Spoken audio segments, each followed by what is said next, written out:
Okay, so I'm going to talk about the procedure that I've been very interested in for the last 6 or 7 years as it's evolved first in Germany and then elsewhere around the world, which goes by the acronym of SMILE, or the small incision lenticule extraction. And the question is, are there really any advantages over PRK or LASIK with this procedure? So what actually happens is that a intrastromal lenticule of cornea that conforms to the amount of tissue that needs to be removed and the shape that needs to be removed to flatten or steepen the cornea to the desired amount to correct a refractive error. At least in the US, and I think worldwide, there has been a decline in the interest of patients in having LASIK type refractive surgery, and the reasons for that are uncertain, but certainly there could have been a larger number of patients if we sort of follow the curve up and look at what we should have had projected versus the number of myopes that are out there that could have the procedure. We have been underperforming, and patients have really not been stepping up to have the procedure. And there's a number of reasons for this, but I think the main reason is the fear that patients have that's been disseminated worldwide over the internet. And we know that you're only a couple of clicks away from seeing all kinds of data and prophecies about what will happen to you if you have LASIK. And some of these relate to having dry eye, the possibility of ectasia. Now, thanks to Kendall, maybe it's early cataracts. And certainly all of this has been readily disseminated with just a couple of clicks on the internet and through the FDA, and it ends up with patients having fear, but it's based on these reports of reduced vision, pain from dry eye, and really bad vision from cases of ectasia. So we've really had more or less a perfect storm related to this. So Zeiss, about 10 years ago, started to design a laser with the purpose of performing this intralenticular or this intrastromal lenticular extraction. And I think that, it might solve a couple of the reasons why patients have been reluctant to have the procedure. It may prevent ectasia, and it may prevent dry eye by preserving more of the anterior corneal nerve supply. But if we're going to get that, we must have at least as good visual results as LASIK and PRK, and certainly no more potential intraoperative or postoperative complications. So what actually happens in this procedure is that we have two shaped lamellar cuts and two side cuts that are created sequentially, starting with what you can think of as a refractive cut, or the lenticule cut. And this back layered cut, the flatness of this back layered first cut determines what the correction will be. Then there's the lenticule side cuts that connects the lenticule cut to the cap cut, which is a cut parallel to the anterior corneal surface. So it's this thickness in the middle between the cap cut and the lenticule cut that determines the correction of the refractive error. And finally, we have a cap side cut that allows us to extract this lenticule from the corneal stroma. All of the lenticules are 15, and for myopes at least, are 15 microns on the side. But they can vary in the center depending on the refractive error. So here's a cartoon showing what happens, sped up from the actual speed of the procedure. And you just make these two cuts, the side cuts, the access cut, and then remove the lenticule after dissecting anteriorly and then posteriorly to separate any remaining fibers that are connecting the lenticule from the cornea. So here it is in real life, but again at an accelerated speed. It starts out with a peripheral to central side cut. This is a video of the procedure sped up. Here's the cap cut after the side cuts are made. And you can see the access cut there that we're going to enter.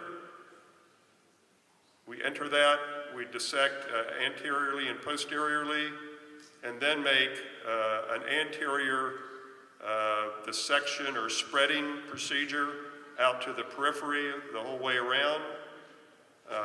First anteriorly and then posteriorly, and then we just reach in and grab this lenticule and ensure that we've removed all of it. So you just have this 45 to 60 to 90 degree access cut in an attempt to preserve the fibers, the nerve supply, as well as the collagen corneal supportive fibers. So here we have the sort of a very simple formula for the amount of corneal that we're going to remove, the thickness of the cornea. All of them are 15 microns on the side with 14 microns per diopter, with this very straight linear formula that'll give you what the thickness of the lenticule is going to be per diopter of correction. We know that the anterior third of the cornea provides 2/3 of the corneal structural support. So if we can actually preserve more of the anterior cornea, let's say 120 to 150 microns uncut, and then just remove the lenticle from underneath that, then we're preserving much of the corneal strength by leaving the stronger anterior cornea intact. Likewise, in comparison to LASIK, where we cut anywhere from 300 to more corneal nerves with the side cut of the LASIK procedure, with the 45 to 60 degree side cut of the SMILE procedure, we're preserving, in fact, let's say 300 degrees of the anterior corneal nerve supply, with the prospect of less neurotrophic keratopathy. And much of this has already been found and supported in the literature. So it's very simple, just as any other procedure. We just enter the cap dimensions, the diameter, the thickness, etc., the placement or the position of the side cut, etc., and then we plan the lenticule, which is going to give us the refractive power, and just dial this into the software. Dr. Yu and I were fortunate to be part of the U.S. spherical study in the United States, along with 5 other centers. We had actually had the Visumax machine doing flaps and keratoplasties for about 7 years before that, so we were experienced with docking the instrument quite well. It's a unique docking system in which you just directly apply the patient interface directly to the cornea, and it's already connected to the laser. So it's sort of as a concave docking cone that seeks the apex of the cornea, and the patient, because of low suction, retains corneal fixation without amaurosis throughout the procedure. So this was a study in which 360 patients were enrolled, and we saw that 20/20 was achieved in around 88% of patients at 6 months and at 12 months. So this was a very stable procedure. 97% achieved 20/25 uncorrected, and an amazing 65% achieved better or equal to 20/15 vision or so. It was very stable over a year's period of time, and very impressive is this attempted versus achieved curve, showing that even the patients at high dioptric levels, 6, 7, 8 diopters, had a very tight fit to the attempted versus achieved line, just as well as at the lower levels of refractive error. So that is very comforting, and I think this is really an indication for keratorefractive surgery in patients with higher dioptric corrections, in which you're also going to preserve the anterior corneal strength.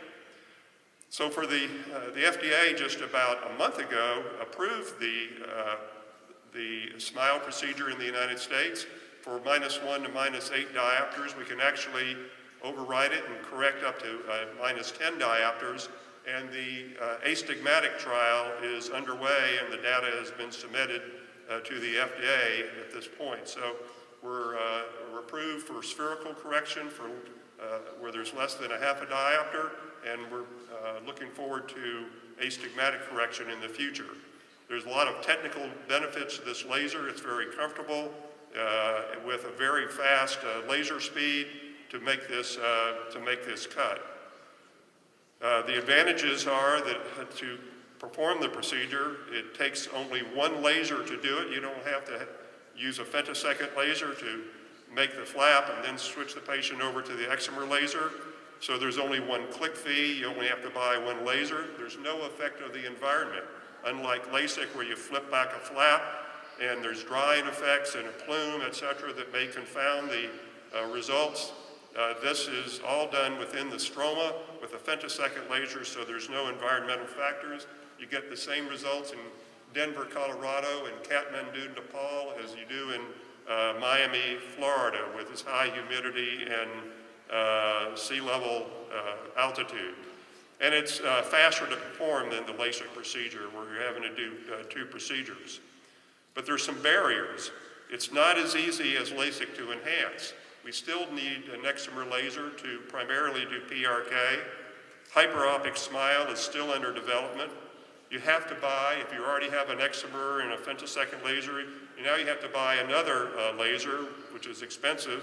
You have to learn how to use it, and then you have to decide how it's going to be presented to your patients, maybe as endoscopic or small incision laser, LASIK, or flapless LASIK, etc. And it certainly has been successfully marketed around the world as a different procedure, not connected to LASIK. And in fact, when I visited Korea, I saw that they had in keratorefractive surgical clinics, they had the actual SMILE room, where it was sort of like a premium lounge for patients who were having SMILE. They would walk by the patients who were having PRK and LASIK to the special upgraded SMILE room with attendants and drinks and etc. there. So it's going to be interesting how this is rolled out. It's going to be rolled out in the United States. There's been 600,000 SMILE procedures performed worldwide, and we've taken advantage of a lot of the technology, the techniques, etc., that our colleagues worldwide have developed.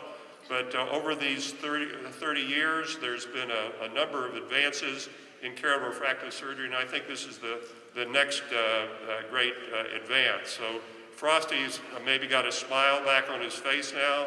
Here's my grandson having a wet lab. It's straight to learn and perform, and I think we all can look forward to the results of this. Thank you very much.